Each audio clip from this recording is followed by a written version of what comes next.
Nós vamos conversar com o advogado Dr. Marcelo Santos acerca dessa situação em que as decisões do STF estão dando margem para uma interpretação que não condiz com aquela que é exatamente o que espera a sociedade brasileira. Tem havido alguns sinais de mudança no horizonte. A sociedade brasileira parece que está novamente recuperando a sua confiança, perdendo o medo, mas ainda falta muito. Essas decisões do STF, os abusos, inclusive o presidente da OAB de Minas Gerais conseguiu levantar e ser aplaudido de pé por mais de 1.000 colegas do senhor lá em Belo Horizonte, inclusive na presença do ministro Luiz Roberto Barroso, que ficou praticamente deslocado. Todos os integrantes da mesa ficaram de pé para aplaudir o jovem presidente da OAB de Minas Gerais e o Barroso ficou sem chão naquele momento. Por que isso está acontecendo na visão do senhor? A isenção está dando lugar à suspeição. Frase do grande jurista Sobral Pinto: a advocacia não é profissão para covardes. E o que a gente vê na prática é que Deus, que é soberano, é único, é imbatível, é eterno, a Ele nós rendemos toda a nossa obediência. Maiores são os poderes de Deus. A isenção deu lugar à suspeição. Vejamos, a imparcialidade, novidade alguma, é um requisito, um pressuposto básico para o exercício da magistratura. A isenção é fundamental, a neutralidade. E o que é que nós estamos vendo no Brasil? A isenção está dando lugar à suspeição.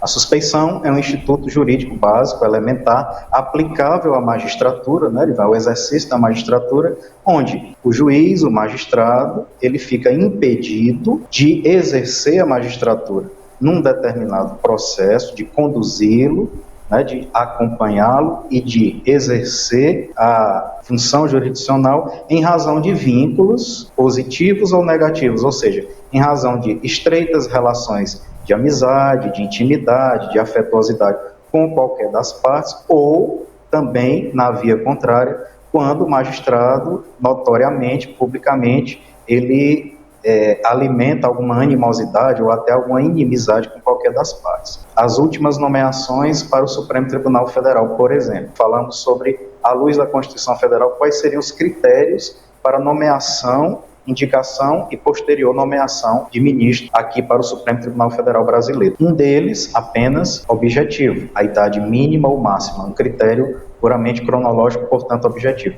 Porém, os outros dois critérios que a Constituição estabelece para que alguém ocupe uma função, uma cadeira na Suprema Corte, seriam o notável saber jurídico e a reputação ilibada, que são, conforme nós dissemos outrora, são requisitos pressupostos puramente subjetivos. O que seria, por exemplo, a conduta ilibada? A última indicação, nomeação para o Supremo Tribunal Federal foi de ninguém mais, ninguém menos do que do advogado particular e compadre, entre aspas, né? Não é nem compadre, é compadre mesmo, permite, do atual presidente da República ou daquele que se considera, que se autoproclama presidente da República. Então, veja, isenção zero, confiabilidade zero, neutralidade e imparcialidade zero. Não que esses critérios, Erivan, textualmente falando, juridicamente falando, representem algo de absurdo ou de ilegal ou inconstitucional. Inconstitucional não é, tanto que está no texto constitucional. Porém, do ponto de vista ético-moral, a gente sabe que é, no mínimo, escandaloso alguém ser indicado para ocupar uma cadeira no Supremo Tribunal Federal por ter uma relação particular, íntima, com o presidente da República, seja ele quem for.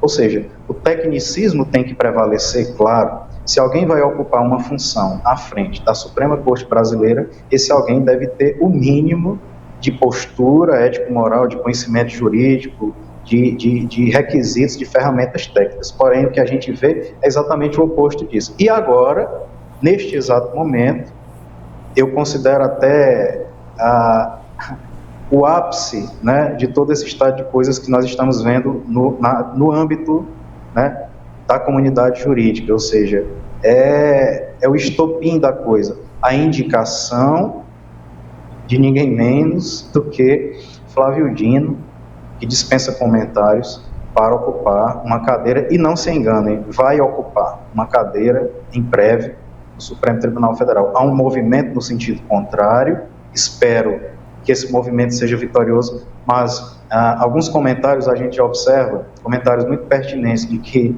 Flávio Dino seria um misto de Gilmar Mendes com Alexandre de Moraes. Em que sentido?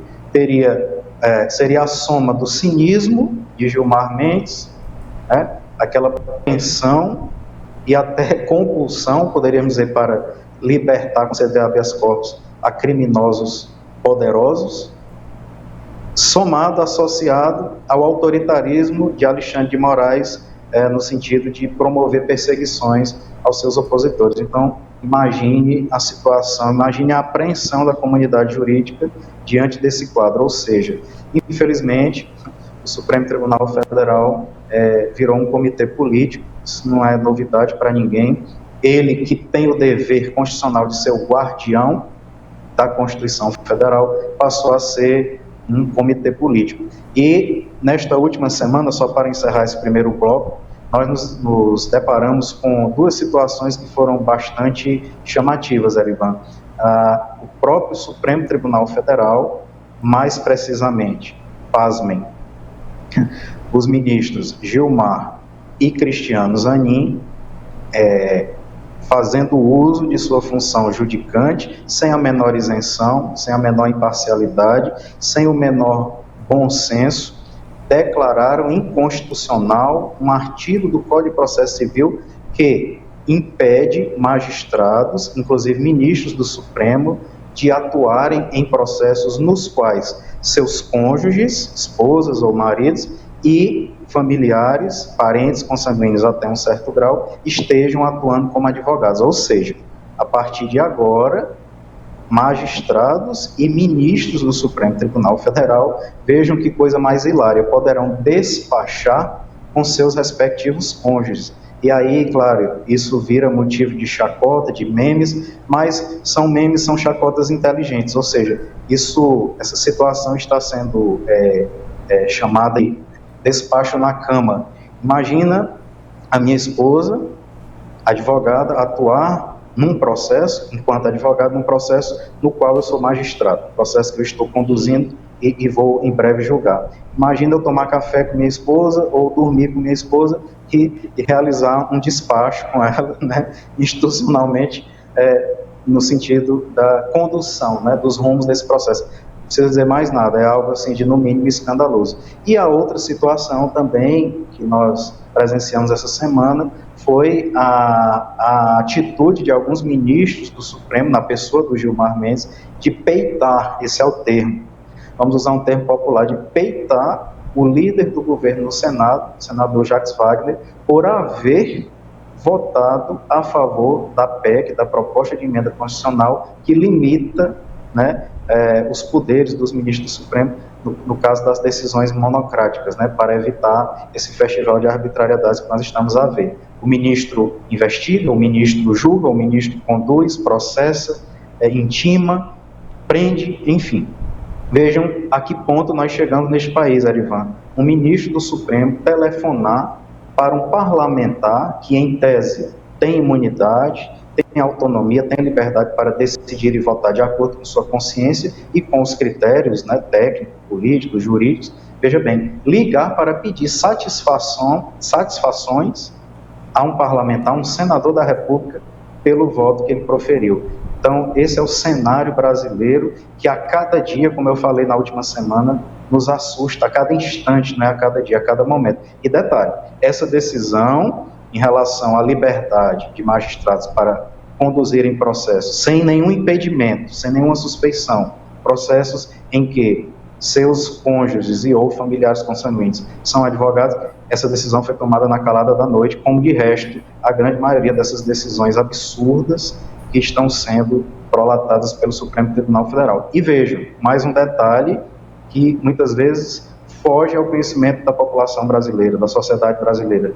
Cristiano Zanin e Gilmar Mendes, ambos ministros do Supremo Tribunal Federal, têm nesse momento suas respectivas esposas atuando como advogadas em processos que tramitam junto ao Supremo, nos quais Zanin e Gilmar atuam, seja em relatoria, seja em voto, seja como for. Isso é algo de hilário mesmo, porque esse é o cenário atual, né, do Supremo Tribunal Federal Brasileiro. Por isso que nós escolhemos essa legenda hoje. A isenção dando lugar à suspeição.